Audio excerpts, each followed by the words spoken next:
Sebelum lanjut ke cerita selanjutnya, yuk subscribe dan like. Absen dulu di kolom komen ya ah. Pagi itu, sinar matahari menerobos masuk melalui celah-celah ventilasi rumah sederhana tipe 36 di pinggiran kota. Di ruang tamu yang sempit namun tertata rapi, Ningsih duduk dengan kacamata baca yang sudah sedikit longgar di pangkal hidungnya. Jemarinya yang mulai keriput bergerak lincah merajut benang wol berwarna kasmir. Setiap tarikan benang dilakukan dengan penuh perasaan, seolah-olah ia sedang menenun doa-doa terbaik di sana. Ibu, sudah ya? Jangan dipaksakan terus. Mata ibu nanti sakit.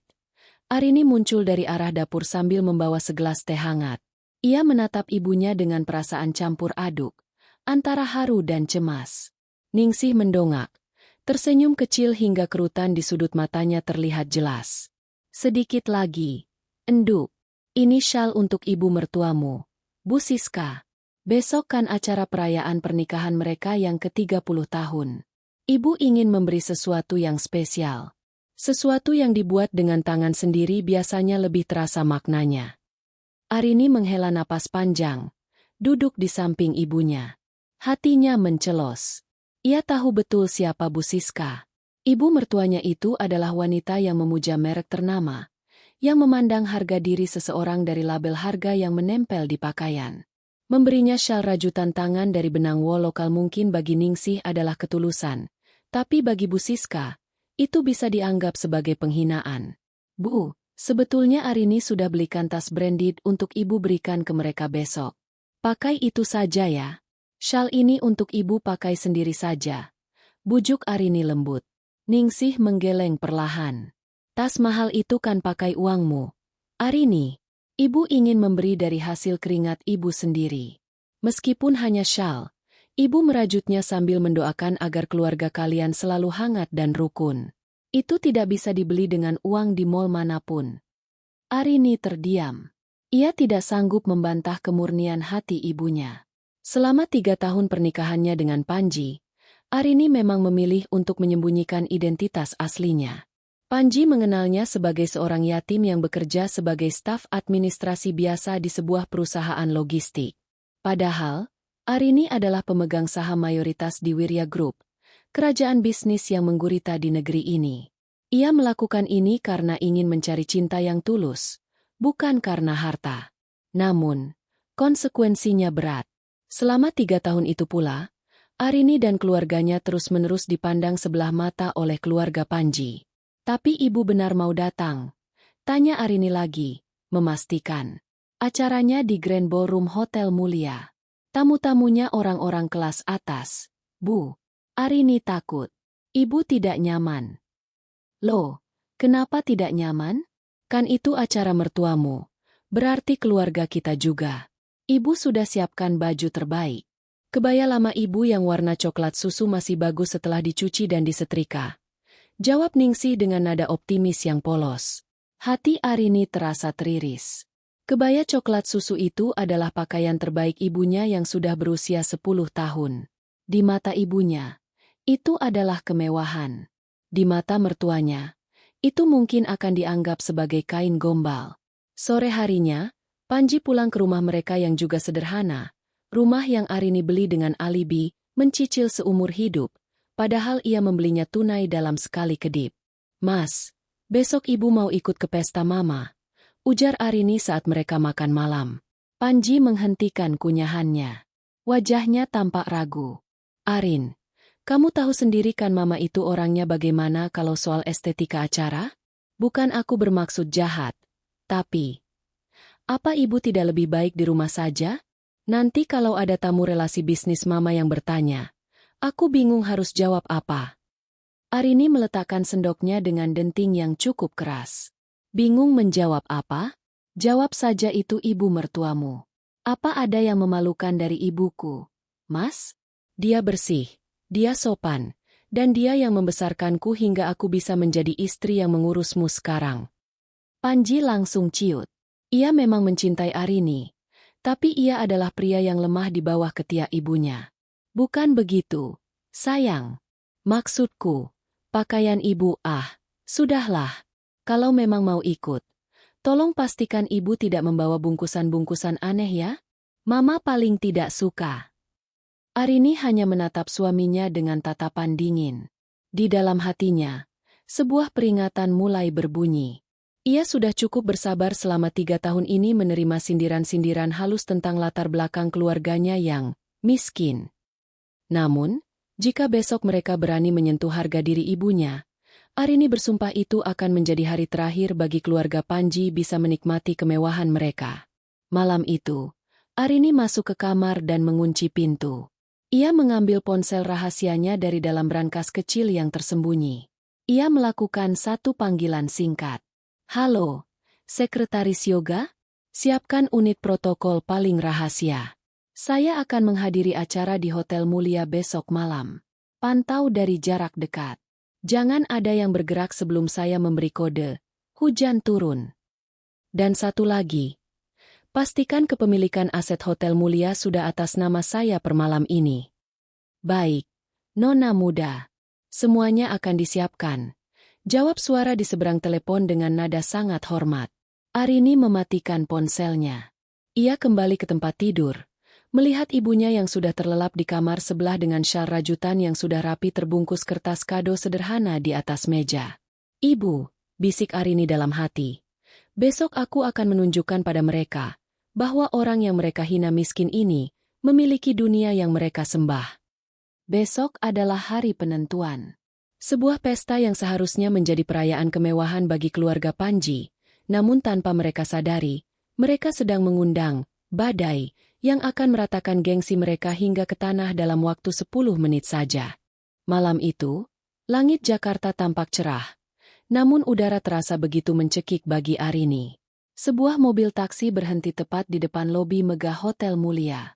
Di antara deretan mobil mewah seperti Rolls-Royce, Bentley, dan Mercedes-Benz yang berkilau di bawah lampu kristal lobi, taksi tersebut tampak seperti noda kecil yang tidak pada tempatnya.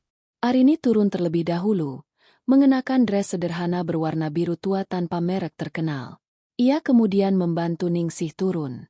Ibunya tampak begitu bersahaja dengan kebaya coklat susu favoritnya. Meskipun kainnya sudah sedikit pudar, Ningsih menyetrikanya dengan sangat rapi hingga tak ada satupun lipatan yang salah. Di tangannya, Ningsih menggenggam erat kado mungil yang dibungkus kertas kado motif bunga-bunga yang dibelinya di toko buku pinggir jalan. Masya Allah, Arini, tempatnya bagus sekali ya? Seperti istana, bisik Ningsih dengan mata berbinar-binar, sedikit gentar melihat kemegahan di depannya. Iya, Bu. Ayo, kita masuk. Mas Panji sudah menunggu di dalam. Jawab Arini sambil menggandeng lengan ibunya dengan protektif. Namun, baru saja mereka melangkah selangkah menuju pintu kaca otomatis yang besar itu, 2 orang petugas keamanan bertubuh tegap dengan seragam safari hitam melangkah maju. Mereka merentangkan tangan, membentuk barikade manusia yang menghalangi jalan Arini dan ibunya. Maaf, Mbak. Untuk tamu undangan, pintu masuknya ada di sebelah sana. Ucap salah satu petugas dengan nada dingin, sambil menunjuk ke arah pintu samping yang biasanya digunakan oleh kru catering atau petugas kebersihan. Arini mengerutkan kening. Saya tamu undangan. Nama saya Arini, istri dari Bapak Panji, anak dari Ibu Siska yang mengadakan acara di dalam. Petugas itu memandangi Arini dari ujung kepala hingga ujung kaki dengan tatapan meremehkan. Kemudian matanya beralih ke Ningsih, menatap kebaya usang dan sandal jepit berbahan kulit yang sudah tipis milik ibunya. Ia terkekeh tipis, seolah mendengar lelucon paling lucu tahun ini. Mbak, jangan bercanda. Tamu-tamu di dalam semuanya menggunakan pakaian formal dan jas mewah. Kalau mau mencari sumbangan atau jualan barang, jangan di sini. Silakan pergi sebelum kami bertindak tegas. Ucap petugas lainnya dengan suara lebih keras, menarik perhatian beberapa tamu sosialita yang baru saja turun dari mobil mewah mereka. Para tamu itu berhenti sejenak, menutupi mulut mereka dengan kipas atau tas tangan mahal, sambil berbisik-bisik dan tertawa kecil melihat pemandangan yang menurut mereka sangat menghibur itu. Ya ampun, lihat itu. Ada orang kampung nyasar ke pesta Bu Siska. Celetuk seorang wanita dengan kalung berlian yang menyilaukan. Ningsih menunduk dalam. Tangannya yang memegang kado mulai gemetar. Arini, apa kita salah tempat? Mungkin ibu memang tidak pantas di sini. Tidak, Bu, kita di tempat yang benar, tegas Arini. Rahangnya mengeras. Ia menatap tajam petugas keamanan itu. Saya peringatkan sekali lagi, buka jalannya. Anda tidak tahu siapa yang Anda hadapi. Saya tahu persis siapa yang saya hadapi. Orang miskin yang mencoba masuk ke pesta orang kaya demi makan gratis. Bentak petugas itu, mulai kehilangan kesabaran. Ia mendorong bahu Arini dengan kasar. Ada apa ini? Berisik sekali di depan lobi. Suara melengking itu membuat semua orang menoleh. Bu Siska muncul dari balik pintu kaca. Ia tampak sangat kontras dengan Ningsih. Bu Siska mengenakan gaun sutra berwarna emas yang menjuntai, lengkap dengan tiara kecil di rambutnya yang disanggul tinggi. Ia berjalan dengan langkah angkuh, seolah lantai hotel itu adalah miliknya. Mama. Arini mencoba menyapa. Bu Siska berhenti tepat di depan mereka. Ia tidak menatap Arini, melainkan menatap Ningsih dengan tatapan jijik, seolah-olah ia baru saja melihat seekor tikus got masuk ke dapurnya. Ia menutup hidungnya dengan sapu tangan sutra. Aduh, bau apa ini? Bau matahari dan bau pasar, ucap Bu Siska dengan suara yang sengaja dikeraskan agar didengar semua tamu. Arini, sudah Mama bilang berkali-kali, jangan bawa keluargamu yang berbeda kasta. Ini ke acaraku. Ini acara peringatan 30 tahun pernikahanku, bukan acara pembagian sembako. Ini Ibu. Ibu datang jauh-jauh hanya untuk memberi selamat dan membawa kado untuk Mama. Arini berusaha menahan suaranya agar tidak bergetar karena amarah. Bu Siska melirik bungkusan di tangan Ningsih. Kado? Paling isinya kerupuk atau kain murah yang gatal di kulit. Petugas, kenapa kalian diam saja? Seret mereka keluar. Jangan biarkan mereka berdiri di pintu masuk. Mereka merusak pemandangan foto-foto tamu pentingku. Tapi Mas Panji di mana? Dia suamiku. Dia harusnya membela kami. Seru Arini. Tepat saat itu, Panji keluar dari lobi. Namun, bukannya mendekat untuk merangkul istrinya. Ia malah berdiri di belakang ibunya dengan kepala tertunduk. Ia tidak berani menatap mata Arini. Panji, bilang pada istrimu ini, bawa ibunya pulang sekarang juga. Mama malu dilihat teman-teman arisan Mama. Perintah Bu Siska ketus. Panji menarik napas panjang, lalu menatap Arini dengan tatapan memohon yang lemah. Arin, tolonglah. Kamu bawa ibu pulang dulu ya. Nanti aku pesankan taksi online. Tolong jangan buat Mama malu di hari bahagianya. Kamu lihat sendiri kan, baju ibu memang sedikit tidak pas untuk acara seperti ini. Dunia seolah berhenti berputar bagi Arini. Ia menatap suaminya, pria yang berjanji akan menjaganya, ternyata lebih memilih gengsi ibunya daripada harga diri istrinya sendiri. Arini merasakan tangan ibunya menyentuh lengannya dengan lembut. Sudah, Enduk, ayo kita pulang. Ibu tidak apa-apa. Ibu tidak mau kamu bertengkar dengan suamimu. Bisik Ningsih dengan suara parau. Air mata mulai menggenang di mata tua itu. Namun ia tetap mencoba tersenyum demi menenangkan Arini. Melihat air mata ibunya jatuh, sesuatu di dalam diri Arini patah. Kesabarannya selama 3 tahun habis sudah. Ia tidak lagi melihat mertua atau suaminya. Ia melihat sekumpulan orang angkuh yang perlu diberi pelajaran tentang arti kemanusiaan. Arini menegakkan punggungnya. Tatapannya yang tadi sayu kini berubah menjadi sedingin es. Ia menatap Bu Siska, lalu beralih ke Panji. Baik, kami akan pergi. Ucap Arini dengan suara yang tenang namun berwibawa, membuat orang-orang di sekitar tiba-tiba terdiam tanpa tahu sebabnya. Tapi ingat satu hal, Bu Siska. Anda sendiri yang mengusir saya dari sini. Dan dalam waktu kurang dari 10 menit, Anda akan memohon-mohon agar saya kembali menginjakan kaki di lantai ini. Bu Siska tertawa terbahak-bahak. Memohon padamu? Dalam mimpimu. Pergi kalian, keluarga sampah. Arini berbalik, menggandeng ibunya perlahan menuju ke area parkir yang lebih gelap. Sambil berjalan, ia merobek secari kertas dari buku catatan kecil di tasnya, menuliskan sebuah kode, dan memberikannya kepada seorang pria berjas hitam yang tiba-tiba muncul dari balik pilar lobi. 10 menit dari sekarang, Desis Arini kepada pria itu. Matikan seluruh napas mereka. Pria itu membungkuk dalam. Dimengerti, Nona muda. Arini terus berjalan menjauh, sementara di belakangnya, Bu Siska kembali menyambut tamu dengan tawa palsunya. Sama sekali tidak menyadari bahwa kerajaan kecil yang ia banggakan sedang berada di ambang kehancuran total. Arini tidak benar-benar pergi jauh. Ia membawa ibunya duduk di sebuah bangku taman yang terletak di sudut area lobi luar. Sedikit tersembunyi dari hiruk-pikuk tamu yang terus berdatangan. Ningsih masih menunduk. Tangannya yang memegang kado masih gemetar. Sesekali, wanita tua itu mengusap sudut matanya dengan ujung kebaya coklat susunya. Ibu, maafkan Arini. Arini tidak seharusnya membiarkan ibu mengalami ini.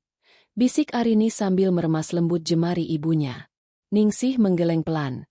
Mencoba mengulas senyum meski getir. Tidak apa-apa. Enduk. Ibu yang salah. Ibu memang terlalu percaya diri datang ke tempat semewah ini dengan baju seperti ini. Ibu hanya ingin melihat mertuamu bahagia.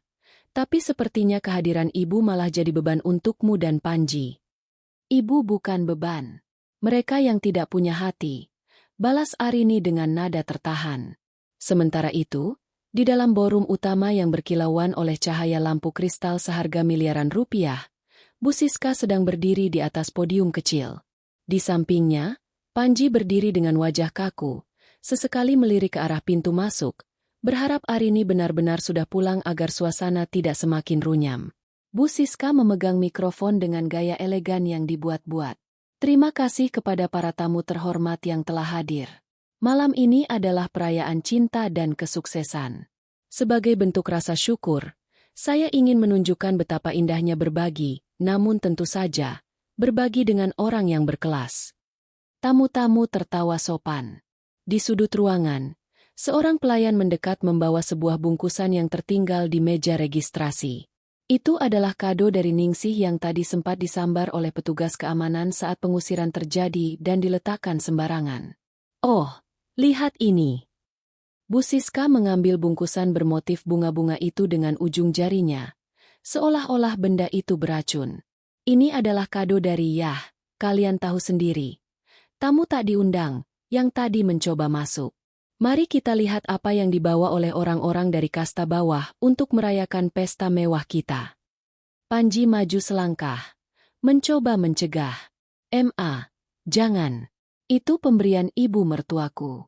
Simpan saja di dalam. Bu Siska mengabaikan putranya. Dengan gerakan kasar yang sengaja dibuat dramatis, ia merobek kertas kado motif bunga itu. Di dalamnya terdapat sebuah syal rajutan tangan berwarna kasmir yang sangat halus. Rajutannya begitu rapat dan rapi, menunjukkan berapa banyak jam yang dihabiskan untuk menyelesaikannya. Syal. Bu Siska mengangkat syal itu tinggi-tinggi. Di ruangan yang menggunakan AC sentral berkekuatan tinggi ini, dia memberi saya selembar benang wol murahan? Apa dia pikir saya akan kedinginan seperti orang yang sedang menggigil di peran toko? Tawa pecah di seluruh penjuru ballroom. Bu Siska kemudian melakukan sesuatu yang membuat suasana menjadi hening sesaat karena terkejut. Ia melepaskan syal itu dari tangannya, membiarkannya jatuh ke lantai yang berlapis karpet bludru, lalu dengan sengaja menginjaknya dengan sepatu hak tinggi berlapis kristal miliknya. Kain seperti ini bahkan tidak layak menjadi lap meja di rumah saya, ucap Bu Siska dingin. Ia menggosokkan sol sepatunya di atas syal itu, meninggalkan bekas kotoran dari lobi tadi. Di luar, Arini yang ternyata memantau suasana di dalam melalui siaran langsung yang diakses oleh tim keamanannya di ponsel, merasakan jantungnya berdegup sangat kencang. Ia melihat ibunya yang duduk di sampingnya, masih memikirkan apakah syal itu akan disukai oleh Bu Siska atau tidak. Ibunya tidak tahu bahwa hasil karyanya yang penuh cinta kini sedang diinjak-injak seperti sampah. Cukup, desis Arini. Matanya menyala dengan amarah yang dingin. Ia berdiri dan mengambil ponsel rahasianya. Ia tidak lagi menunggu 10 menit. Ia butuh kehancuran itu dimulai detik ini juga.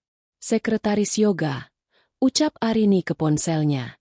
Aktifkan protokol pemutusan. Sekarang. Siap, Nona muda. Eksekusi dimulai dalam hitungan mundur. 3, 2, 1. Tiba-tiba, lampu-lampu di ballroom mulai berkedip-kedip. Musik klasik yang tadinya mengalun merdu berubah menjadi suara statis yang memekakan telinga. Para tamu mulai panik, saling berbisik dan menoleh ke sana kemari. Bu Siska tampak bingung di atas podium. Ada apa ini? Panji, hubungi manajer hotel. Kenapa listriknya bisa mati nyala seperti ini? Namun, sebelum Panji sempat bergerak, layar LED besar yang ada di belakang podium, yang tadinya menampilkan foto-foto romantis Bu Siska dan suaminya, berubah menjadi latar belakang hitam pekat dengan tulisan berwarna emas yang sangat besar. Kematian gengsi, akhir dari dinasti palsu. Bersamaan dengan itu, seluruh ponsel para tamu berbunyi secara bersamaan. Sebuah notifikasi berita masuk ke gawai mereka masing-masing. Judul beritanya sangat bombastis. Perusahaan keluarga Panji diberhentikan dari bursa saham karena penarikan modal massal oleh Wirya Group. Wajah Bu Siska berubah pucat pasi. Ia mencoba tetap tenang, namun tangannya gemetar hebat. Di tengah kepanikan itu, pintu ballroom terbuka lebar. Bukan Arini yang masuk, melainkan segerombolan pria berseragam resmi dari pihak bank dan kurator hukum. Ibu Siska dan Bapak Panji. Salah satu pria itu bicara dengan suara bariton yang menggema di seluruh ruangan. Kami dari Otoritas Keuangan. Kami datang untuk menginformasikan bahwa seluruh aset di bawah nama keluarga Anda, termasuk rumah, kendaraan, dan saham di perusahaan ini, telah dibekukan atas perintah pemilik utama modal yang baru saja mengakuisisi seluruh hutang Anda. Apa? Siapa pemiliknya? Teriak Bu Siska histeris. Keluarga kami adalah bangsawan. Kami punya uang. Pemiliknya, pria itu menepi, memberikan jalan kepada seseorang yang baru saja melangkah masuk dari pintu besar. Adalah orang yang Anda sebut, sampah, 10 menit yang lalu. Arini melangkah masuk ke dalam ballroom. Ia tidak lagi mengenakan dress biru tuanya yang biasa. Ia telah menyampirkan sebuah jubah formal berwarna hitam dengan pin emas logo Wirya Group di dadanya, yang dibawakan oleh sekretaris yoga di depan pintu tadi. Di sampingnya, Ningsih berjalan dengan bingung, digandeng oleh 2 asisten pribadi Arini dengan sangat hormat. Seluruh ruangan mendadak sunyi. Arini berjalan perlahan menuju podium, matanya tertuju lurus pada syal yang tergeletak di lantai, tepat di bawah kaki Bu Siska yang gemetar. Arini membungkuk, mengambil syal itu dengan lembut, lalu mengibaskan debu dari kainnya. Ia menatap Bu Siska dengan tatapan yang bisa membekukan darah siapapun yang melihatnya. Syal ini, ucap Arini tenang, dibuat dengan cinta. Dan tangan yang menginjaknya tidak akan pernah lagi bisa menyentuh kemewahan selama saya masih bernapas. Suasana di dalam ballroom yang tadi riuh rendah dengan tawa sombong kini berubah menjadi kesunyian yang mencekam. Arini berdiri di tengah ruangan, memegang syal rajutan ibunya yang sudah kotor terkena jejak sepatu. Di belakangnya, Ningsih berdiri dengan wajah pucat, masih belum memahami sepenuhnya apa yang sedang terjadi. Ibunya hanya tahu bahwa putrinya kini berdiri dengan sangat tegak, memancarkan aura yang belum pernah ia lihat selama ini. Bu Siska, yang masih berdiri di atas podium, mencoba mengumpulkan sisa-sisa keberaniannya. Ia tertawa sumbang, sebuah tawa yang dipaksakan untuk menutupi rasa takut yang mulai merayap di dadanya. Apa-apaan ini? Arini, apa kamu sedang bermain drama? Teriak Bu Siska, suaranya melengking tinggi, mencoba menguasai keadaan. Jubah apa itu? Dan siapa orang-orang berjas ini? Apa kamu menyewa figuran untuk mengacaukan pestaku? Arini tidak menjawab. Ia hanya terus berjalan mendekat ke arah podium. Setiap langkah sepatunya yang beradu dengan lantai marmer terdengar seperti detak jam menuju kehancuran bagi Bu Siska. Panji, yang berdiri di samping ibunya, tampak gemetar. Ia mengenali sekretaris yoga yang berdiri di belakang Arini. Yoga adalah tokoh legendaris di dunia bisnis, tangan kanan dari pemilik Wirya Group yang misterius. Panji sering melihat wajah Yoga di majalah bisnis Forbes sebagai salah satu eksekutif paling berpengaruh di Asia. Arin, apa yang kamu lakukan? Bisik Panji dengan suara serak. Jangan mempermalukan Mama di depan umum. Tolong, hentikan lelucon ini. Arini berhenti tepat di depan podium. Ia menatap suaminya dengan tatapan yang sangat asing, dingin, kosong, dan penuh kekecewaan. Lelucon, Panji? Lelucon itu adalah saat kamu membiarkan istrimu dan ibu mertuamu diusir seperti binatang di depan pintu lobi tadi. Lelucon itu adalah saat kamu membiarkan ibumu menginjak hasil karya tangan ibuku yang tulus. Bu Siska merebut kembali pengeras suara. Ia melihat para tamu mulai berbisik-bisik, dan ia merasa martabatnya terancam. Ia harus melakukan serangan balik. Ia harus menghancurkan Arini di depan semua orang agar posisinya kembali aman. Dengarkan semuanya, teriak Bu Siska melalui pengeras suara. Wanita ini adalah penipu. Dia hanya menantu yang saya ambil dari jalanan karena kasihan. Dia dan ibunya yang miskin itu datang ke sini hanya untuk merusak kebahagiaan keluarga saya karena mereka iri dengan kekayaan kami. Bu Siska kemudian menunjuk ke arah Ningsih dengan jari yang berhias cincin berlian besar. Lihat wanita tua itu. Dengan kebaya usangnya yang berbau apek, dia berani masuk ke lingkungan kelas atas. Mataku risih banget. Ternyata melihat keluarga miskin ini datang ke acara ini. Sebelum acara inti dimulai, silakan pergi dari sini. Bawa kembali sampah rajutanmu itu ke pasar loak tempatmu berasal. Kalimat itu menggelegar di seluruh ballroom. Ningsih tersentak. Bahunya merosot. Penghinaan itu begitu telak hingga membuat dadanya terasa sesak. Ia ingin sekali menghilang dari tempat itu. Namun, Arini justru tersenyum. Sebuah senyuman tipis yang sangat mengerikan. Terima kasih, Bu Siska. Ucap Arini tenang, tanpa bantuan pengeras suara namun suaranya terdengar jelas karena keheningan ruangan. Terima kasih telah menunjukkan wajah asli Anda untuk terakhir kalinya di depan semua saksi ini. Anda baru saja mengonfirmasi bahwa Anda tidak layak menerima 1 rupiah pun dari kemurahan hati keluarga saya. Arini menoleh ke arah sekretaris Yoga dan memberikan isyarat kecil dengan kepalanya. Yoga melangkah maju, membuka sebuah map kulit berwarna hitam. Atas nama Dewan Direksi Wirya Group dan pemilik sah dari aset Hotel Mulia serta penyokong dana utama Siska Fashion Foundation, kami menyatakan seluruh kerjasama dan aliran dana dihentikan detik ini juga. Yoga kemudian menoleh ke arah operator teknis. Tampilkan data real-time. Layar LED besar di belakang Bu Siska kembali menyala. Kali ini bukan tulisan, melainkan grafik bursa saham perusahaan milik keluarga Panji yang terjun bebas. Garis merahnya menukik tajam hingga menyentuh angka 0. Di bawahnya, muncul daftar aset yang sedang diproses untuk penyitaan. Rumah utama, 3 villa di Bali, koleksi mobil mewah, hingga perhiasan yang saat ini sedang dikenakan oleh Bu Siska. Apa ini? Teriak Bu Siska. Ia mencoba meraih layar tersebut seolah bisa menghentikan grafik itu dengan tangannya.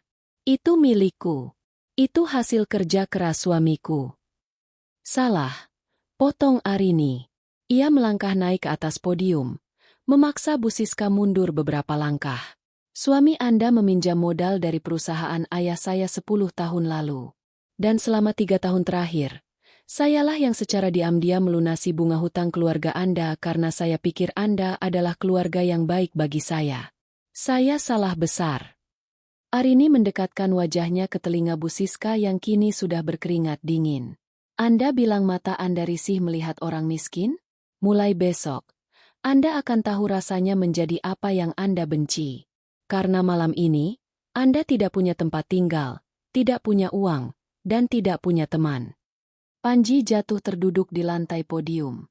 Ia menatap Arini dengan mata membelalak. Arin, kamu adalah putri tunggal keluarga Wirya. Arini tidak menatap suaminya. Ia memutar tubuhnya menghadap para tamu undangan yang kini tampak ketakutan. Banyak dari mereka yang dulu sering menghina Arini di belakang punggungnya, kini mencoba bersembunyi di balik punggung tamu lain. Acara ini belum selesai, ujar Arini. Tapi tokoh utamanya sudah berganti. Silakan nikmati sisa malam ini dengan menyaksikan bagaimana sebuah keangkuhan runtuh hanya dalam waktu 10 menit. Arini kemudian turun dari podium, menghampiri Ningsih yang masih terpaku. Ia memakaikan kembali syal rajutan itu ke bahu ibunya dengan sangat lembut. Ayo, Bu. Ada sesuatu yang harus mereka lakukan sebelum kita pergi dari tempat kotor ini, bisik Arini. Ningsih menatap putrinya dengan bingung. Arini, apa yang akan kamu lakukan? Hanya menagih hutang martabat, Bu. Jawab Arini singkat. Di atas podium, Bu Siska tiba-tiba menerima telepon dari suaminya yang sedang berada di luar negeri. Suara suaminya terdengar histeris di seberang sana, berteriak bahwa mereka sudah tamat. Bu Siska menjatuhkan ponselnya.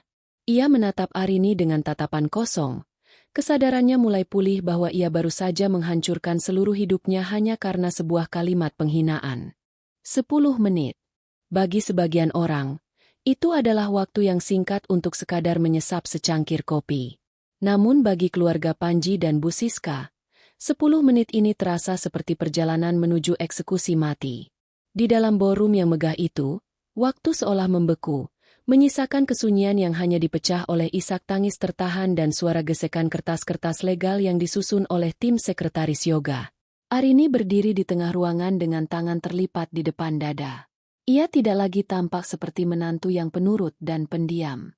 Aura otoritas yang terpancar darinya begitu kuat, hingga beberapa sosialita yang biasanya berisik kini hanya berani menunduk. Takut jika tatapan Arini jatuh kepada mereka dan mengungkap dosa-dosa kecil mereka di masa lalu. Masih ada 8 menit tersisa dari janji saya, ucap Arini sambil melirik jam tangan pintarnya. Suaranya tidak keras, namun bergema ke setiap sudut ruangan karena sistem audio hotel kini berada di bawah kendali timnya. Panji mencoba merangkak mendekati Arini. Wajahnya yang tampan kini semrawut, dasinya miring, dan keringat dingin membasahi kemeja mahalnya. Arin, tolong bicaralah padaku. Kita bisa bicarakan ini baik-baik di rumah. Jangan di depan orang banyak seperti ini. Aku suamimu, Arin. Arini menunduk, menatap pria yang pernah ia cintai itu dengan rasa iba yang bercampur dengan rasa muak. Rumah yang mana, Panji? Rumah yang cicilannya kamu pamerkan ke teman-temanmu. Padahal itu dibeli tunai dengan uang tabunganku? Atau rumah yang pintunya selalu tertutup bagi ibuku karena kamu malu memiliki mertua orang desa? Aku hanya ingin menjaga perasaan mama, ratap Panji. Dan dengan melakukan itu, kamu membunuh perasaanku setiap hari selama 3 tahun, balas Arini tajam. Ia berpaling dari Panji, seolah pria itu tidak lebih dari sekadar debu di lantai. Di atas podium, Bu Siska tampak seperti orang yang kehilangan akal sehat. Ia terus menekan-nekan layar ponselnya yang sudah retak karena jatuh tadi, mencoba menghubungi relasi-relasi bisnisnya. Namun, satu persatu dari mereka yang berada di ruangan itu justru mematikan ponsel mereka atau memalingkan wajah saat mata Bu Siska mencari bantuan. Di dunia mereka, kesetiaan hanya berumur sepanjang saldo rekening. Sekretaris Yoga, bacakan laporan aset kedua. Perintah Arini. Yoga melangkah maju, membuka tablet digitalnya. Per menit ini, saham perusahaan tekstil keluarga Bapak Panji telah didelegasikan kepada kurator. Pihak bank telah mengirimkan truk penyitaan ke kediaman utama di Menteng. Selain itu, seluruh rekening pribadi atas nama Siska Pratama telah dibekukan karena adanya indikasi aliran dana mencurigakan yang berasal dari subsidi perusahaan Wirya Group yang disalahgunakan untuk kepentingan pribadi, termasuk pembelian perhiasan yang ia kenakan malam ini. Mendengar itu, Bu Siska secara refleks memegang kalung berlian di lehernya. Tidak, ini milikku. Ini hadiah ulang tahunku. Hadiah yang dibeli menggunakan uang operasional panti asuhan yang saya donasikan melalui perusahaan Anda, Bu Siska. Potong Arini dengan nada benci. Anda mencuri uang anak yatim untuk tampil mewah di depan teman-teman arisan Anda. Apakah itu yang Anda sebut kasta tinggi? Gumam kejut menjalar di antara para tamu. Menghina orang miskin adalah satu hal, tapi mencuri dana panti asuhan adalah kehinaan yang tidak bisa diterima. Bahkan di lingkaran mereka yang paling dangkal sekalipun. 5 menit tersisa. Arini melanjutkan. Dalam 5 menit, seluruh fasilitas di hotel ini akan berhenti melayani kalian. AC akan dimatikan, lampu akan dipadamkan, dan kalian semua akan diminta keluar melalui pintu belakang. Pintu yang sama yang kalian sarankan untuk ibuku tadi. Panik mulai melanda. Para tamu undangan mulai berdesakan menuju pintu keluar. Namun mereka dihalangi oleh barisan pria berjas hitam. Tidak ada yang boleh pergi sebelum Arini selesai dengan urusannya. Ningsih, yang sejak tadi hanya diam, menarik ujung jubah Arini. Sudah, enduk sudah. Ibu tidak tega melihat mereka seperti itu. Ayo kita pulang saja. Ibu sudah memaafkan mereka. Arini menatap ibunya dengan tatapan lembut yang kontras dengan ketegasannya tadi. Ibu, ini bukan hanya soal syal yang diinjak.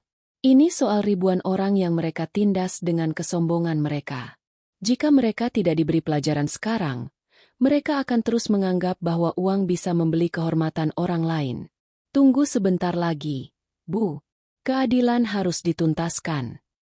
Tepat pada menit ke-9, seorang pria parubaya berlari masuk ke dalam ballroom dengan napas tersengal-sengal. Ia adalah Bapak Pratama, ayah Panji sekaligus suami Bu Siska. Ia baru saja mendarat dan langsung menuju hotel setelah mendengar berita kehancuran perusahaannya di pesawat.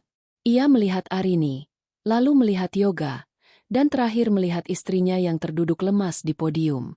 Sebagai pebisnis ulung, ia langsung mengerti situasinya. Ia tahu siapa Arini sebenarnya sekarang. Tanpa memedulikan harga dirinya sebagai kepala keluarga, ia langsung berlari menuju Arini dan berlutut di lantai marmer. Nona Arini, tolong. Saya mohon maaf atas segala kelakuan istri dan anak saya. Saya tidak tahu mereka memperlakukan Anda dan Ibu Ningsih seperti ini. Tolong jangan hancurkan apa yang saya bangun selama 30 tahun ini. Pinta Bapak Pratama dengan suara gemetar. Bu Siska melihat suaminya berlutut dan ia menjerit histeris. Papa, apa yang Papa lakukan? Kenapa Papa berlutut pada wanita sialan ini? Diam, Siska. Kamu yang sialan. Teriak suaminya sambil menunjuk wajahnya dengan penuh amarah. Karena kebodohan dan mulut besarmu, kita kehilangan segalanya. Berlututlah. Berlutut dan minta maaf sekarang jika kamu tidak ingin tidur di jalanan malam ini. 10 menit telah berlalu. Jam di dinding ballroom berdentang pelan. Arini melirik ke arah pintu lobi. Di sana, puluhan wartawan media bisnis dan hiburan sudah berkumpul. Kamera mereka siap menangkap momen paling memalukan dalam sejarah sosialita kota ini. Waktunya habis, ujar Arini dingin. Sekarang, pilihannya ada di tangan kalian. Berlutut dan akui kesalahan kalian di depan ibuku, atau biarkan dunia melihat bagaimana kalian diusir keluar dari gedung ini sebagai gelandangan baru. Ballroom itu menjadi saksi bagaimana sebuah dinasti yang dibangun di atas kesombongan runtuh dalam sekejap mata.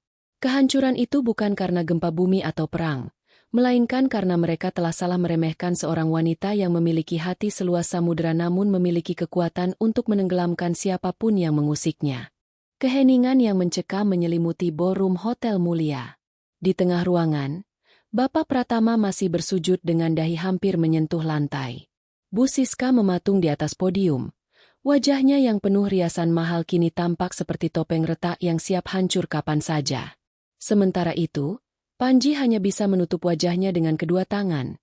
Tak kuasa menahan malu melihat kehancuran keluarganya terjadi di depan ratusan pasang mata yang selama ini ia coba buat terkesan. Namun, kejutan malam itu belum berakhir. Di tengah ketegangan yang memuncak, pintu besar ballroom kembali terbuka. Bukan lagi petugas keamanan atau kurator bank yang masuk, melainkan seorang pria tua berwibawa dengan rambut memutih namun memiliki langkah yang sangat tegas. Ia mengenakan setelan jas buatan tangan dari Italia yang nilainya mungkin setara dengan 1 unit mobil mewah. Papa? Gumam Arini. Suaranya yang tadi dingin tiba-tiba melunak karena terkejut. Pria itu adalah Pak Wirya, sang pemilik tahta Wirya Group yang sebenarnya, ayah kandung Arini. Ia berjalan melewati barisan tamu yang secara otomatis memberikan jalan dengan rasa hormat yang luar biasa. Pak Wirya tidak langsung menuju Arini, melainkan menghampiri Ningsih, mantan istrinya yang selama ini memilih hidup sederhana di desa karena tidak menyukai hiruk-pikuk dunia bisnis. Ningsih, ucap Pak Wirya lembut. Ia membungkuk sedikit, memberikan penghormatan kepada wanita yang tetap bersahaja meskipun pernah menjadi bagian dari keluarga terkaya di negeri ini. Maafkan aku karena membiarkan putri kita dan dirimu menghadapi kutu-kutu kecil ini sendirian. Ningsih hanya mengangguk pelan. Matanya masih berkaca-kaca. Mas Wirya, tidak perlu berlebihan. Arini sudah menangani semuanya dengan baik. Pak Wirya kemudian berbalik menghadap ke arah podium, tempat Bu Siska berdiri. Tatapannya berubah menjadi tajam. Jauh lebih mengintimidasi daripada Arini. Jadi, Anda yang menyebut istri dan putri saya sebagai sampah? Dan Anda yang merasa risih melihat mereka berada di gedung yang sebenarnya adalah milik keluarga saya. Bu Siska mencoba bicara, namun suaranya hanya keluar dalam bentuk cicitan yang tak jelas. Saya tidak tahu, saya pikir. Anda tidak berpikir, potong Pak Wirya dengan nada menghina. Anda hanya merasa besar karena berdiri di atas tumpukan hutang yang saya berikan melalui perusahaan Bapak Pratama 10 tahun lalu. Pak Wirya kemudian mengeluarkan sebuah amplop coklat dari saku jasnya.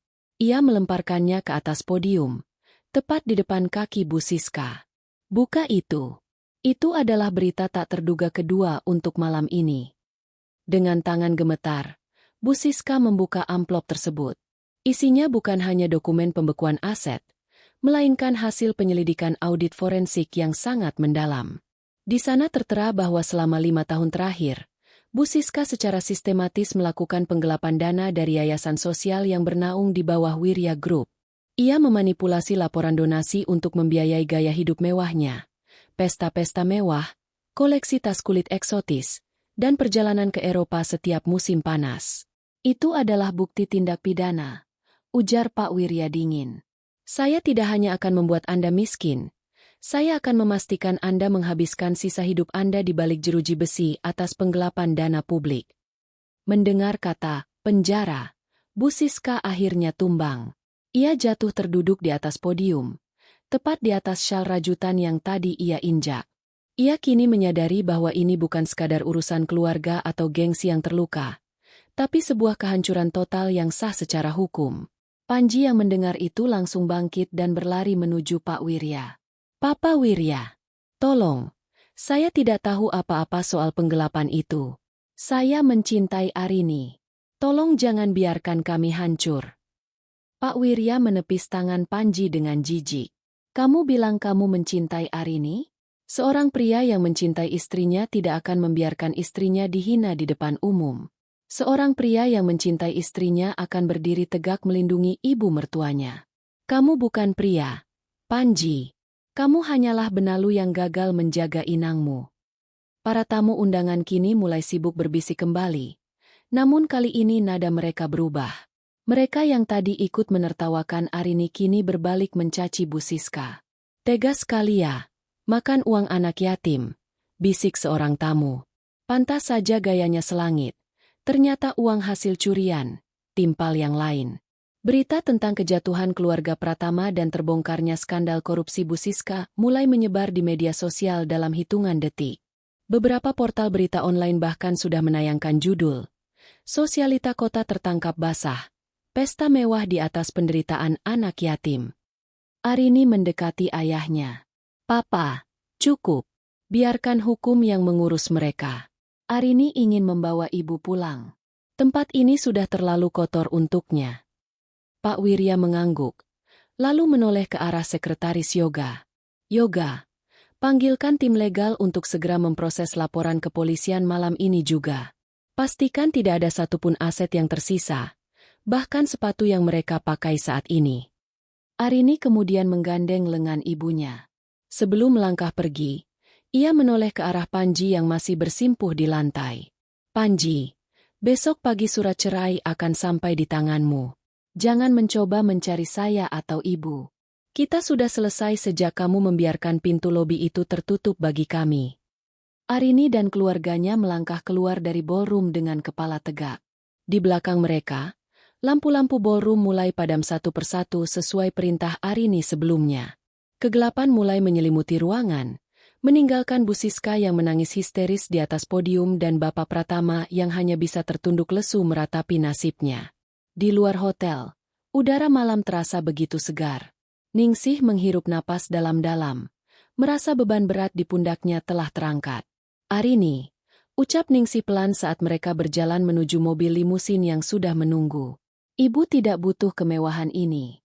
Ibu hanya ingin kamu bahagia. Arini bahagia karena ibu sekarang aman, Bu. Jawab Arini sambil tersenyum tulus.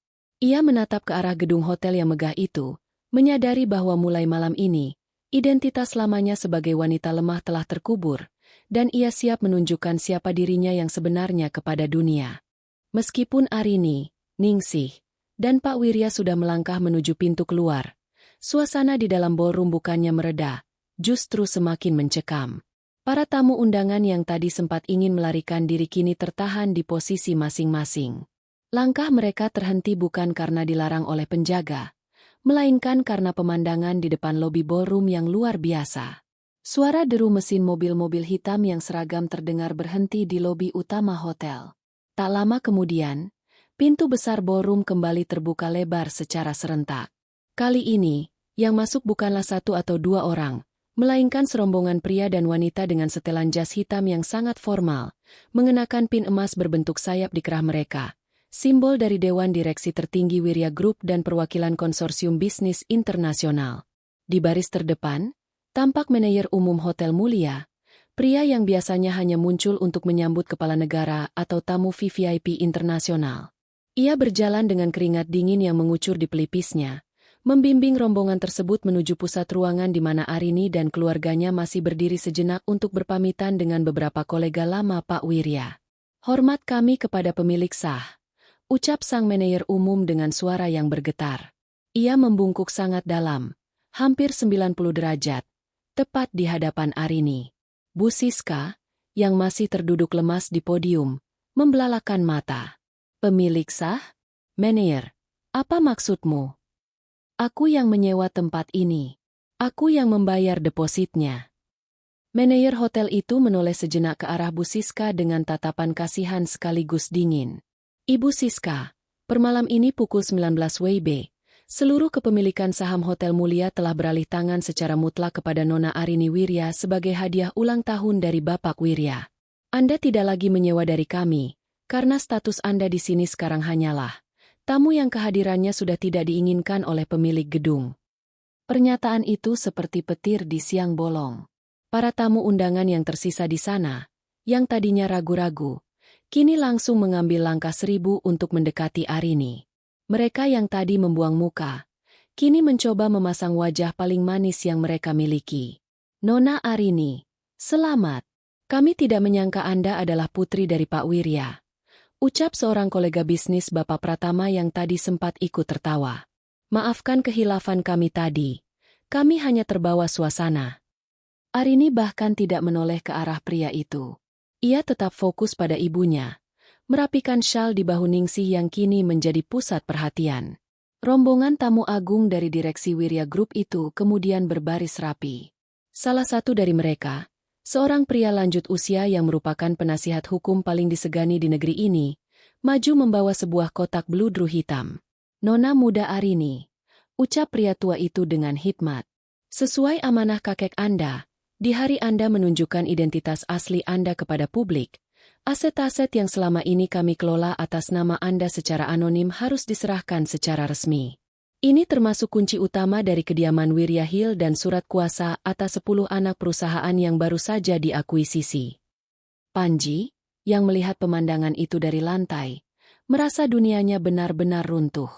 Ia selama ini menganggap istrinya adalah beban yang harus ia nafkahi dengan susah payah, padahal kenyataannya, uang saku Arini dalam satu hari mungkin bisa membeli seluruh karir Panji selama 10 tahun. "Arin." Panji meratap, mencoba menyentuh ujung sepatu Arini. "Kenapa kamu melakukan ini padaku? Kenapa kamu membiarkan aku terlihat bodoh selama 3 tahun? Arini akhirnya menatap Panji. "Aku tidak membiarkanmu terlihat bodoh, Panji. Aku memberimu kesempatan untuk menjadi pria yang tulus. Aku memberikanmu ujian tersulit bagi pria kaya, mencintai wanita yang ia anggap tidak punya apa-apa. Dan kamu gagal total." Tiba-tiba, suara langkah sepatu yang berat kembali terdengar. Seorang pria dengan seragam kepolisian berpangkat tinggi masuk ke dalam ballroom, didampingi oleh beberapa petugas unit tindak pidana ekonomi. "Bapak dan Ibu Pratama?" tanya polisi itu tegas. "Kami menerima laporan mendesak mengenai penggelapan dana yayasan dan pencucian uang. Berdasarkan bukti forensik digital yang dikirimkan oleh tim Wirya Group, kami memiliki surat perintah untuk membawa Anda berdua guna pemeriksaan lebih lanjut." Bu Siska menjerit histeris saat petugas kepolisian mendekat dan memasangkan borgol di pergelangan tangannya yang masih berhias gelang berlian hasil curian. Lepaskan. Saya tidak bersalah. Ini semua fitnah dari menantu miskin itu. Istri saya bukan menantu miskin, teriak Bapak Pratama tiba-tiba. Suaranya pecah karena frustrasi. Ia menatap Bu Siska dengan penuh kebencian. Dia adalah pemilik hidup kita. Dan kamu baru saja menendang satu-satunya orang yang menyelamatkan kita dari kebangkrutan selama ini. Pemandangan itu sangat dramatis. Di satu sisi, Arini dikelilingi oleh para tamu agung yang membungkuk hormat dan menawarkan kemewahan dunia. Di sisi lain, Bu Siska dan Bapak Pratama diseret keluar oleh pihak berwajib di depan rekan-rekan mereka sendiri. Arini menatap manajer hotel. Manajer, pastikan semua makanan di pesta ini dikemas dengan baik dan dikirimkan ke panti asuhan yang dananya mereka curi. Jangan biarkan satupun sisa makanan di sini dimakan oleh orang-orang yang tidak memiliki hati nurani. Baik, Nona muda, jawab manajer itu sigap. Pak Wirya merangkul pundak Arini dan Ningsih. Ayo, mobil sudah siap di depan. Para direksi ingin menyambut kalian di kediaman baru. Saat Arini berjalan keluar, para direksi dan tamu-tamu agung itu membukakan jalan, memberikan penghormatan terakhir yang membuat para tamu undangan lainnya sadar bahwa peta kekuatan di kota ini telah berubah selamanya. Ningsih, dengan syal rajutannya yang sederhana namun kini tampak begitu berharga, berjalan berdampingan dengan putri dan mantan suaminya, meninggalkan reruntuhan harga diri keluarga Pratama di belakang mereka. 10 menit yang Arini janjikan telah berlalu, dan hasilnya jauh lebih hancur dari yang dibayangkan siapapun. Kehancuran keluarga Panji bukan hanya soal harta, tapi tentang bagaimana seluruh dunia kini tahu betapa busuknya hati yang tersembunyi di balik pakaian mewah mereka. Lobi hotel mulia yang biasanya riuh dengan suara tawa basa-basi para sosialita kini mendadak senyap saat Arini, Ningsih, dan Pak Wirya melangkah menuju pintu keluar. Namun, sebelum Arini benar-benar meninggalkan gedung itu, ia berhenti sejenak di depan sebuah cermin besar berlapis emas yang menempel di dinding lobi. Ia menatap bayangannya sendiri, seorang wanita yang selama 3 tahun terakhir menelan semua hinaan dengan senyum sabar, yang mencuci baju suaminya dengan tangan sendiri, dan yang selalu meminta maaf meski tidak salah. Di belakangnya, Panji berlari tertatih-tatih, mencoba mengejar sebelum pintu limusin tertutup. Petugas keamanan yang tadi menghalangi Arini kini justru menghalangi Panji dengan wajah dingin. Arini, tunggu, kita perlu bicara, teriak Panji. Suaranya serak karena tangis dan kepanikan. 3 tahun. Arin, apa 3 tahun pernikahan kita tidak ada artinya bagimu sampai kamu tega melakukan ini pada keluargaku? Arini berbalik perlahan. Ia meminta petugas keamanan untuk memberikan jalan agar Panji bisa mendekat, namun tetap dalam jarak yang aman. Pak Wirya ingin maju untuk membentak menantunya itu, tetapi Arini menahan tangan ayahnya. Ia ingin menyelesaikan ini dengan caranya sendiri. 3 tahun itu sangat berarti bagiku, Panji, ucap Arini dengan suara yang bergetar karena emosi yang tertahan. Itulah sebabnya aku memberikanmu ribuan kesempatan. Kamu ingat saat ulang tahun pernikahan kita yang pertama? Saat ibumu memberiku amplop kosong dan menyebutku, pajangan murah? Kamu ada di sana, Panji. Kamu melihatku menangis, tapi kamu malah bilang aku terlalu sensitif. Panji terdiam, wajahnya pucat. Kamu ingat saat ibu datang dari desa membawa oleh-oleh hasil kebun, dan kamu menyuruhnya masuk lewat pintu dapur karena ada teman-teman kantormu di ruang tamu? Lanjut Arini, matanya mulai berkaca-kaca mengingat luka lama. Hari itu, aku hampir memberitahumu siapa aku.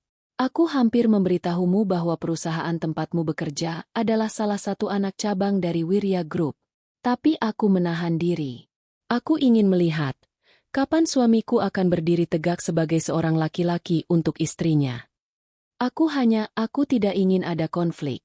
Arin, aku terjepit di antara kamu dan Mama. Panji membela diri dengan alasan yang sama selama 3 tahun. Arini tertawa getir. Terjepit? Tidak. Panji, kamu tidak terjepit. Kamu memilih. Dan kamu selalu memilih untuk berdiri di sisi orang yang memiliki uang dan kekuasaan. Kamu mencintaiku hanya selama aku menjadi istri yang penurut dan tidak membebani gengsimu.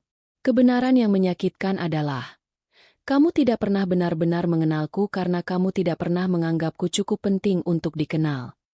Tiba-tiba, Sekretaris Yoga melangkah maju sambil membawa sebuah berkas audit yang lebih spesifik.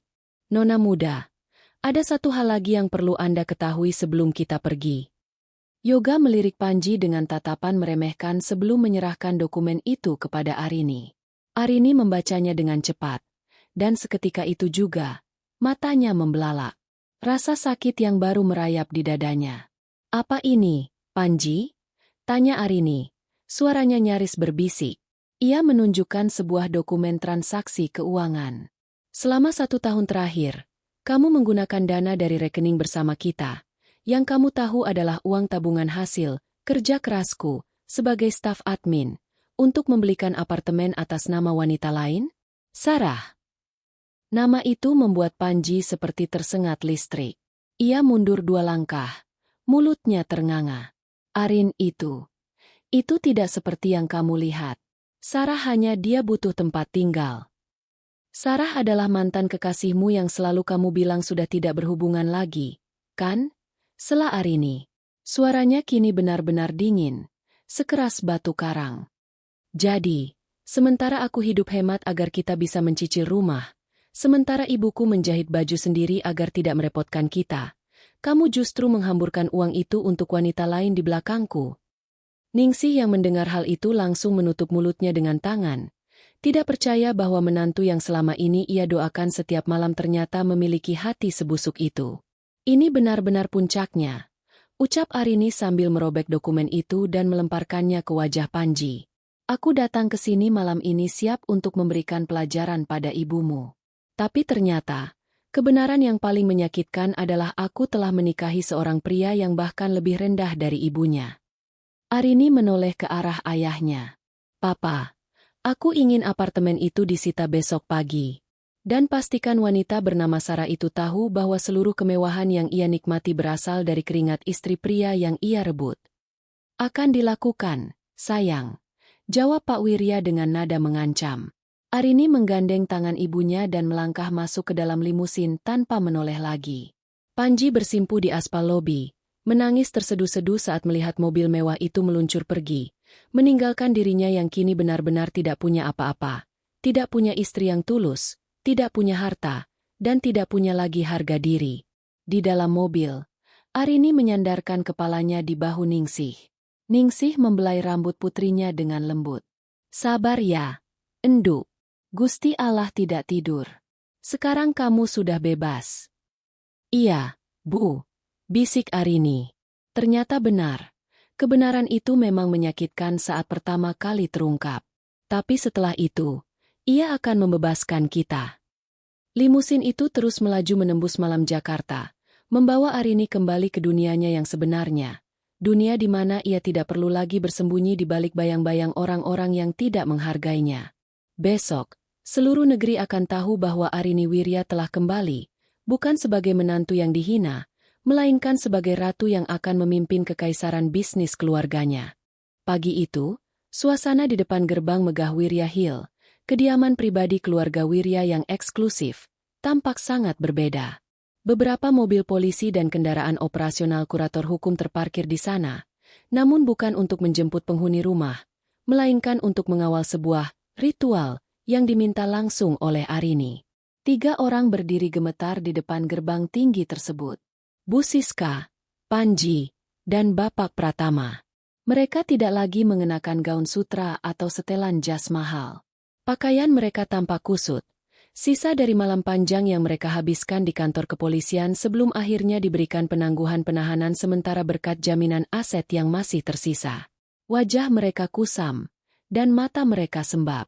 Mama, ayo, kita tidak punya pilihan lain, bisik Panji dengan suara serak. Jika kita tidak melakukan ini, Papa akan langsung masuk sel hari ini juga karena kasus penggelapan itu. Bu Siska hanya bisa menangis sesenggukan.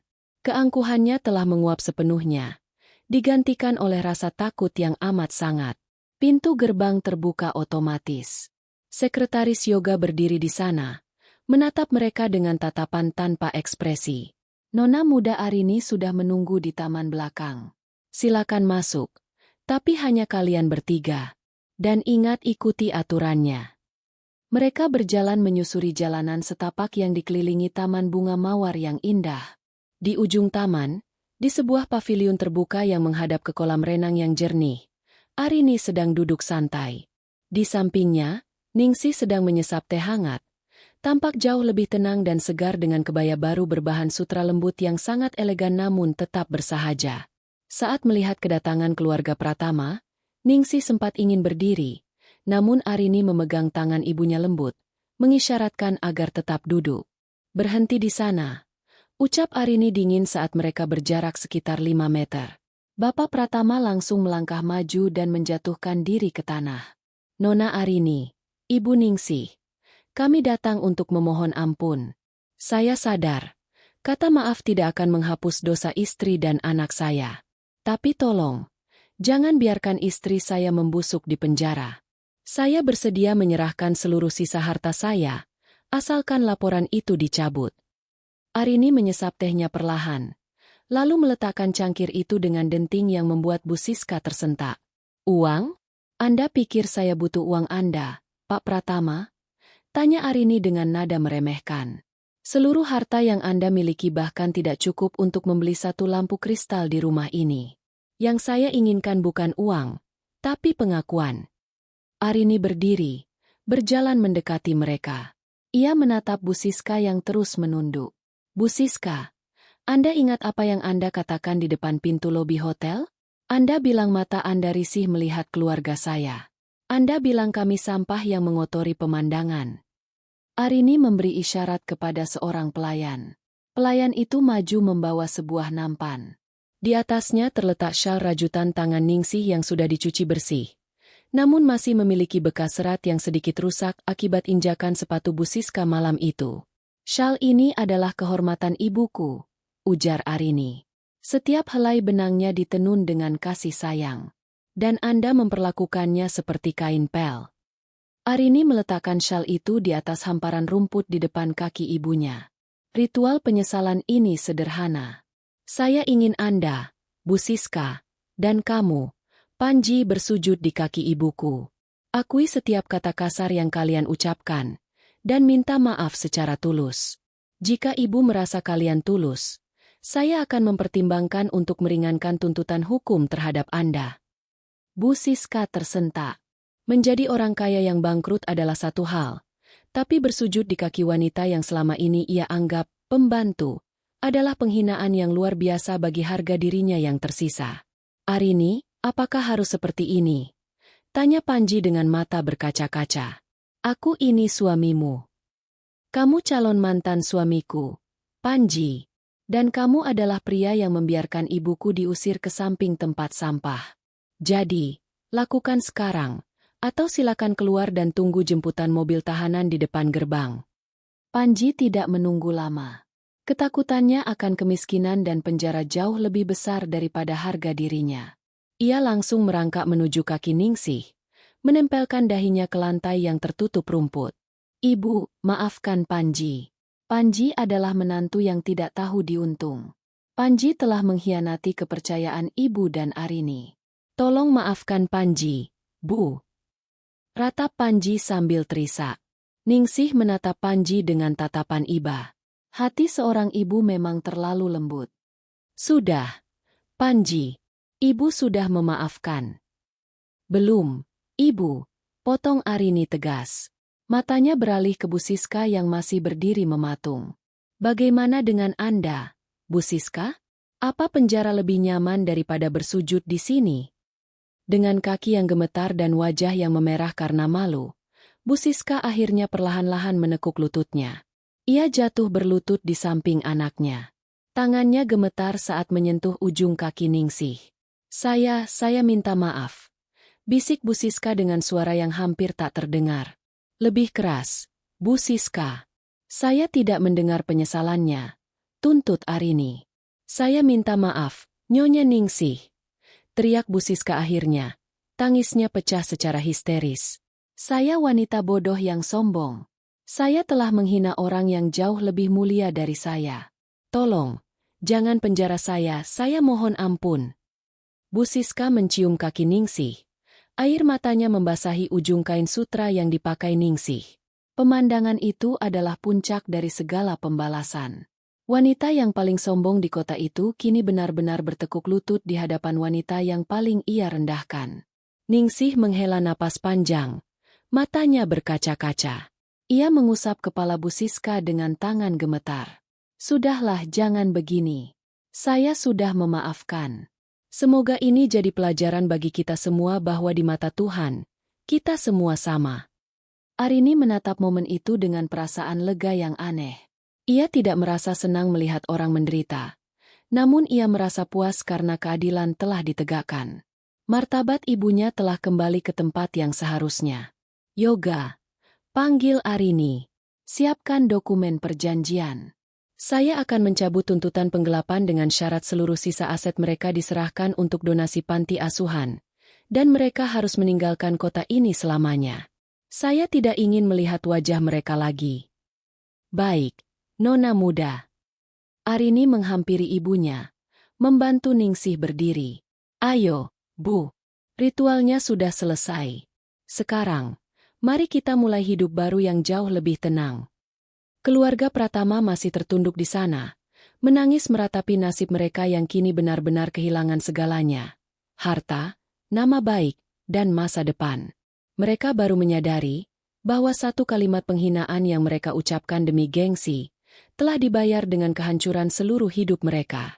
Matahari mulai terbenam di ufuk barat, membiaskan warna jingga kemerahan yang tenang di atas kediaman Wirya Hill. Di paviliun taman, suasana mendadak hening setelah keluarga Pratama dipandu keluar oleh petugas keamanan. Mereka pergi bukan lagi sebagai kaum borjuis yang terhormat, melainkan sebagai orang asing yang membawa beban rasa malu seumur hidup. Arini berdiri di tepi kolam, menatap pantulan dirinya di air yang tenang. Ia merasa seolah-olah beban berat yang ia pikul selama 3 tahun terakhir telah menguap bersama angin sore. Di tangannya, ia memegang selembar surat, putusan resmi pengadilan mengenai perceraiannya yang diproses secara kilat melalui jalur khusus keluarga Wirya. Semuanya sudah selesai, Nona muda. Suara sekretaris Yoga memecah keheningan. Keluarga Pratama sudah menyerahkan kunci rumah terakhir mereka. Mereka akan pindah ke rumah kecil di pinggiran kota yang jauh dari pergaulan lama mereka. Bu Siska juga telah menandatangani surat pengakuan dosa publik sebagai syarat pencabutan tuntutan pidana berat. Arini mengangguk pelan. Bagaimana dengan Panji? Bapak Panji mencoba menghubungi Anda beberapa kali. Namun semua akses sudah kami blokir. Dia dikabarkan kehilangan pekerjaannya karena skandal ini dan sekarang mencoba mencari kontrakan murah. Sarah, wanita yang bersamanya, dikabarkan langsung meninggalkannya begitu tahu seluruh aset Panji disita. Lapor Yoga dengan nada datar. Arini hanya tersenyum tipis. Ternyata benar. Cinta yang dibangun di atas fondasi materi akan runtuh saat badai kemiskinan datang menerjang. Ia tidak merasa dendam, hanya merasa lega karena telah terlepas dari belenggu kepalsuan itu. Arini, panggil Ningsih dari arah teras. Arini menoleh dan melihat ibunya berjalan menghampiri. Ningsih kini tampak begitu tenang. Tidak ada lagi gurat kecemasan di wajahnya yang biasa muncul saat ia harus berhadapan dengan mertua Arini. Ia mengenakan pakaian yang nyaman, namun berkualitas tinggi, hadiah dari Pak Wirya. Ibu, apa ibu merasa sedih? Tanya Arini sambil merangkul pundak wanita yang paling ia cintai itu. Ningsih menggeleng. Tidak. Enduk. Ibu justru merasa tenang. Selama ini ibu selalu merasa bersalah karena mengira kehadiran ibu menjadi penghalang kebahagiaanmu. Sekarang ibu tahu bahwa kejujuran dan harga diri jauh lebih berharga daripada mencoba berpura-pura menjadi orang lain hanya agar diterima. Ningsih mengambil syal rajutan yang kini sudah bersih dan terlipat rapi. Ia mengusap permukaannya dengan sayang. Syal ini, ibu ingin memberikannya kepada orang yang benar-benar membutuhkannya. Bukan untuk orang yang merasa risih melihatnya. Ibu benar, sahut Arini. Besok, kita akan mengunjungi panti asuhan yang dananya sempat mereka curi. Kita akan membawa bantuan yang sebenarnya. Dan ibu bisa membagikan rajutan ibu di sana. Mereka pasti akan sangat menghargainya. Tepat saat itu, Pak Wirya datang bergabung dengan mereka. Ia membawa sebuah berkas baru dan meletakkannya di atas meja. Nah, karena drama ini sudah berakhir, saatnya kita bicara tentang masa depan.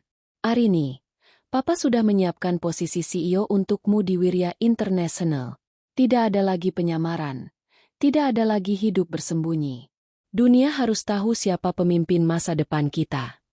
Arini menatap ayahnya, lalu menatap ibunya yang tersenyum bangga. Ia menarik napas dalam-dalam. Setuju, Papa. Tapi dengan satu syarat. Apa itu? Aku ingin membangun yayasan khusus yang melindungi wanita-wanita yang mengalami kekerasan ekonomi dan verbal dalam pernikahan. Aku ingin mereka punya tempat untuk mengadu dan punya kekuatan untuk berdiri di atas kaki sendiri, seperti yang aku lakukan sekarang, ucap Arini dengan penuh tekad. Pak Wirya tertawa bangga sambil menepuk bahu putrinya. Itulah putriku. Kekuatan yang besar harus digunakan untuk melindungi mereka yang lemah. Malam pun jatuh sepenuhnya. Arini menatap ke arah lampu-lampu kota yang berkelap-kelip di kejauhan. Di sana, di sudut kota yang kumuh, mungkin Bu Siska dan Panji sedang meratapi nasib di bawah atap yang bocor, menyadari bahwa keangkuhan mereka telah membakar semua jembatan yang mereka miliki.